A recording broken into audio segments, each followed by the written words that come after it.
여러분 안녕하십니까?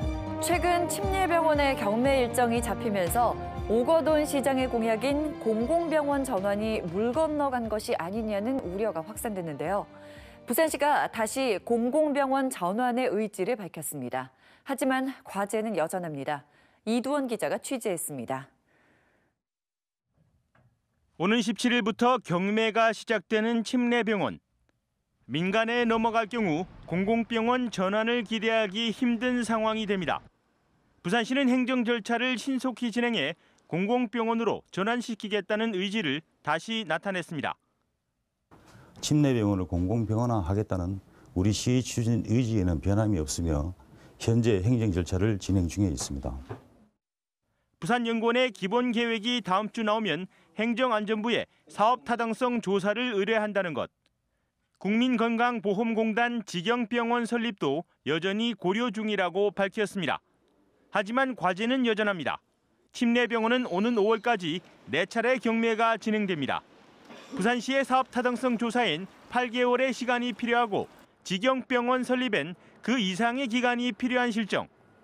때문에 채권단과 법원, 정부를 설득할 보다 적극적인 부산시의 행정력이 필요합니다. 절차가 완료될 때까지 누구에게도 피해가지 않은 상황에서 기간이 연기되거나 좀 합리적으로 조정될 수 있는 이런 노력들이 같이 병행이 돼야 될 것 같습니다. 부산의 공공의료 인프라는 전국 최하 수준으로 공공병원 설립을 바라는 목소리는 갈수록 커지고 있습니다. 침례병원의 공공병원 전환 여부는 타당성 조사가 끝나는 오는 9월 이후에야 그 윤곽이 드러날 것으로 보입니다. MBC 뉴스 이두원입니다. 지난해 붕괴 사고가 발생했던 서울 상도 유치원 기억하고 계십니까? 우리 부산에도 비슷한 일이 발생했습니다. 산성터널 접속도로 공사 현장 위에 있는 한 교회 건물에 균열이 잇따라 발생한 건데요. 심지어 건물이 기울고 있다는 주장까지 나왔습니다. 이 지역의 주민들 당연히 불안하겠죠. 류지민 기자가 현장에 다녀왔습니다. 벽면에 기다란 금이가 있습니다. 교회 예배당 바닥은 쩍 갈라져 있고 사무실 유리창에서도 균열이 발견됩니다. 이곳은 교회 출입구입니다. 새로 공사한 지 1년 반 정도 지났다고 하는데요. 이렇게 손가락 하나가 들어갈 정도로 사이가 벌어져 있습니다. 건물에 금이 가기 시작한 건 지난해 8월. 교회 아래서 산성터널 지하 구간 터파기 공사가 이뤄진 뒤였습니다. 발견된 균열만 80곳이 넘습니다. 심지어 건물이 기울어지고 있다는 주장도 나옵니다. 우리는 불안한데요. 이게 여기서 여기 자기 집이라면 그렇게 말씀할 수 있을까 그런 생각이 듭니다. 부산시와 시공사는 이미 보상을 마쳤고 측정치가 주의 기준치에 못 미쳐 건물 안전엔 전혀 문제가 없다는 입장입니다. 균열도 변이가 없고요. 그리고 병사계 같은 경우에도 작년 11월부터 12월 1월 해와도 변이가 거의 없습니다. 부산시는 교회 측과 협의해 안전진단을 실시하고 최악의 사태를 막겠다는 계획이지만 주민들의 불안감은 커지고 있습니다. MBC 뉴스 류재민입니다. 한때 인형 뽑기방은 자고 나면 생긴다는 말이 나올 정도로 열풍이 불었는데요. 하지만 인기가 시들해지고 새로운 규제에 묶이면서 폐업하는 곳이 늘어나고 있습니다. 김유나 기자입니다. 서면 번화가의 한 인형 뽑기방. 한창 북적여야 할 시간이지만 오가는 손님은 보이질 않습니다. 발길이 뚝 끊긴 상가엔 커다란 임대 딱지만 붙어 있습니다. 유행 끝나니까 이제 하는 사람들은 계속 하고 안 하는 사람도 안 하고 약간 그런 것 같아요. 또 다른 곳의 인형 뽑기방은 아예 가게를 내놓을 처지입니다.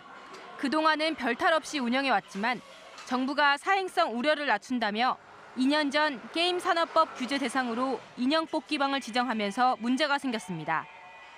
업종을 게임업으로 전환하자 교육환경 정화구역 내 부적합 업소로 분류돼 영업을 할 수 없게 된 겁니다. 문제는 바로 위치였습니다. 인근에 있는 한 고등학교로부터 불과 150m밖에 떨어져 있지 않기 때문입니다. 같은 이유로 영업 불능 상태에 빠진 인형 뽑기방은 인근에 3곳이 더 있습니다. 업주들은 어쩔 수 없이 폐업하거나 구청을 상대로 소송까지 준비하고 있습니다. 등록이 조금 어려운 부분이고 안 되는 경우가 있으니까 본인들이 약간 억울하신 게 있으신 것 같더라고요. 한때 유행 바람을 타고 도심에서 270여 곳이나 성업했던 인형 뽑기방. 반짝 인기와 규제 강화로 상당수 업소가 폐업 기로에 서게 됐습니다. MBC 뉴스 김윤아입니다. 부산시 축구협회가 올해 A매치와 동아시안컵을 성공적으로 유치하고 부산 축구 전용구장 건립을 추진합니다. 부산시 축구협회는 오늘 저녁 2019 부산축구 비전 선포식에서 오는 5월쯤 축구 국가대표팀 A매치 경기와 오는 12월로 예정된 동아시아컵을 부산에 유치하고 또 부산의 위상에 걸맞은 축구 전용구장 건립도 추진하겠다고 밝혔습니다. 불교와 기독교, 천주교 등 부산 지역 5대 종단 지도자 100여 명이 한반도 평화 시대를 부산이 주도할 수 있도록 적극 지원한다는 내용의 공동 선언문을 채택했습니다.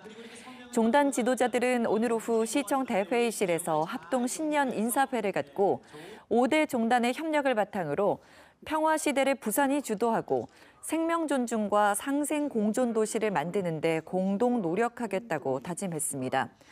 오늘 합동 신년 인사회는 부산시가 주최한 행사로 5대 종단 대표자들이 새해 인사를 위해 한자리에 모인 것은 이번이 처음입니다.